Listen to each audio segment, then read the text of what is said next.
കഥ ശാന്തം. എഴുതിയത് ശ്രീകുമാരി ടീച്ചർ. ശാന്തം. സ്വർഗലോകം.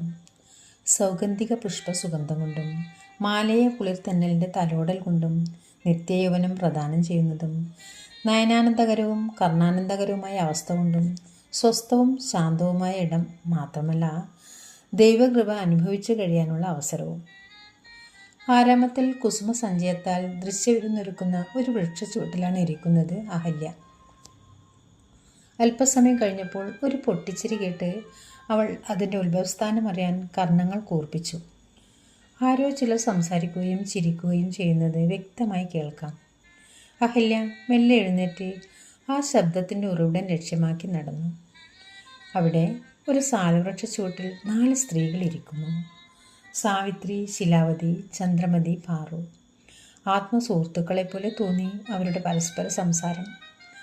അവരുടെ അടുത്തേക്ക് ചെല്ലാൻ അഹല്യ മുന്നോട്ടാഞ്ഞു. പെട്ടെന്ന് നീട്ടിയ കാൽ പിൻവലിച്ചു. അല്പനേരം അവരെ തന്നെ സൂക്ഷിച്ചു നോക്കി. പാതിവ്രത്യത്തിൻ്റെ മാറ്റ് പരമോന്നതിയിലെത്തിച്ച സ്ത്രീരത്നങ്ങളാണ് ആ 4 പേരും. അഹല്യ ഒരു നിമിഷം ചിന്തയിലാണ്ടു. സാവിത്രി. 1 കൊല്ലം മാത്രമേ സത്യവാൻ ആയുസുള്ളൂ എന്നറിഞ്ഞിട്ടും അവനെ വിവാഹം കഴിക്കുകയും കുടുംബാംഗങ്ങളെ സേവിച്ച് കഴിയുകയും ചെയ്തു വന്ന പതിവ്രത. കാട്ടിൽ വിറക് വെട്ടുന്നതിനിടയിൽ സത്യവാൻ വീണു മരിച്ചു. തൻ്റെ പാതിവൃത്യ ശക്തി കൊണ്ട് സാവിത്രിയും യമധർമ്മൻ്റെ പുറകെ നടന്നു. കാലൻ അവളെ ഒഴിവാക്കാനായി പല ഉപദേശങ്ങളും ഉദാഹരണങ്ങളും പറഞ്ഞു കൊടുത്തു. ഒന്നും വിലപ്പോയില്ല. ഒടുവിൽ 2 വരം നൽകാം, നീ മടങ്ങിപ്പോകൂ, പക്ഷേ സത്യവാൻ്റെ ജീവൻ മാത്രം ആവശ്യപ്പെടരുത് എന്ന നിബന്ധനയുണ്ടായിരുന്നു. സാവിത്രി സമ്മതിച്ചു.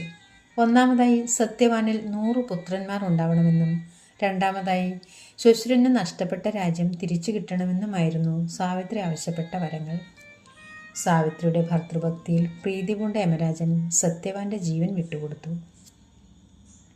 ശിലാവതിയാകട്ടെ പതിവ്രതമാരിൽ ശ്രേഷ്ഠയാണ്.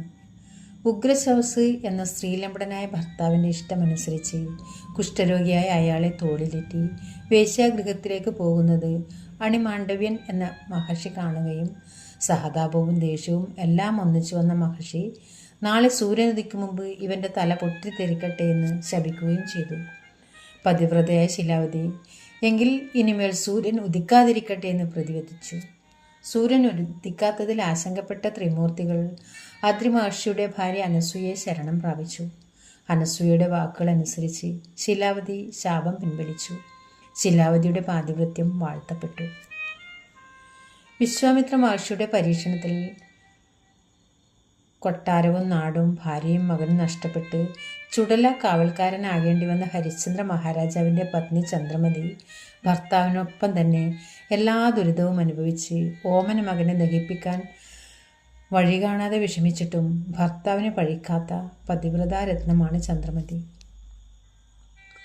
ഭൂമിയിൽ തൻ്റെ ഭാര്യയെപ്പോലെ പതിവ്രതയായവൾ വേറെയില്ല എന്ന് ഊറ്റത്തോടെ പറഞ്ഞു നടക്കുന്ന ആളാണ് പാക്കനാർ. ഭർത്താവ് പറയുന്നത് അനുസരിക്കുകയല്ലാതെ മറുത്തൊന്നും പറയാതെ ചെയ്യുന്നവൾ. ഒരിക്കൽ വെള്ളം കോരിക്കൊണ്ടിരിക്കുമ്പോൾ പാക്കനാരുടെ വിളി കേട്ടു. പാറു വേഗം അങ്ങോട്ട് ഓടിച്ചെന്നു.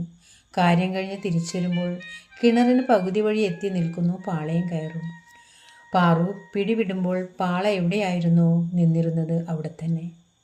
അങ്ങനെയുള്ള പതിവ്രതമാരുടെ മുന്നിലേക്ക് ചെല്ലാൻ തനിക്ക് ലജ്ജയുണ്ട്. അഹല്യ തല കുനിച്ചു. മഹർഷിവര്യനായ ഗൗതമൻ്റെ ഭാര്യയും അദ്ദേഹത്തിൻ്റെ സന്തതികൾക്ക് ജന്മം കൊടുത്തവളുമായിട്ടും ഒരു നിമിഷം പിഴച്ചു.